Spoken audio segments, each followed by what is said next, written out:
আমার নাম রানা। আমার বয়স ২৪। আমি ক্লাস 10-এ পড়ি। কিন্তু একটা সমস্যা, আমার পড়ালেখা একদমই ভালো লাগে না। বই খুললে আমার মাথা ঘুরে যায়, মন চলে যায় অন্যদিকে। বন্ধুরা যখন পড়া নিয়ে সিরিয়াস, তখন আমি ভাবি, এগুলা কি আসলে আমার জন্য? আমার ভালো লাগে অন্য জিনিস, মোবাইল নিয়ে ঘাটাঘাটি করা, ভিডিও বানানো, ছবি এডিট করা। ঘন্টার পর ঘন্টা এগুলো করতে পারি, কিন্তু 10 মিনিট পড়তে বসলে বিরক্ত লাগে। একদিন আমার বাবা রাগ করে বললেন, এভাবে চললে তুই জীবনে কিছুই করতে পারবি না। কথাটা আমার মনে লাগে, কিন্তু আমি চুপ করে থাকি।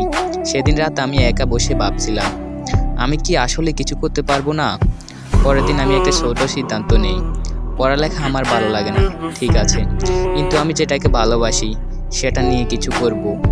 আমি ইউটিউব দেখে ভিডিও এডিটিং শেখা শুরু করলাম। ধীরে ধীরে নিজের মতো করে ছোট ভিডিও বানাতে লাগলাম। প্রথমে কেউ তেমন গুরুত্ব দেয়নি, কিন্তু আমি থামিনি। কয়েক মাস পর আমার বানানো একটা ভিডিও অনেক মানুষ দেখলো। আমার বন্ধুরা অবাক হয়ে বলল, দোস্ত তুই তো ভালোই পারিস। আমি হেসে বললাম, পড়ালেখা আমার ভালো লাগে না, কিন্তু আমি কিছুই পারি না এটা সত্যি না।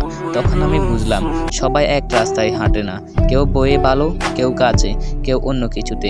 এটা আমাদের শিক্ষা দেয় যে পড়ালেখা গুরুত্বপূর্ণ, কিন্তু যদি সেটা ভালো না লাগে তবুও জীবন থেমে যায় না। নিজের ভালো লাগার জিনিস খুঁজে নিয়ে সেটাকে শক্তিতে পরিণত করাই আসল ব্যাপার।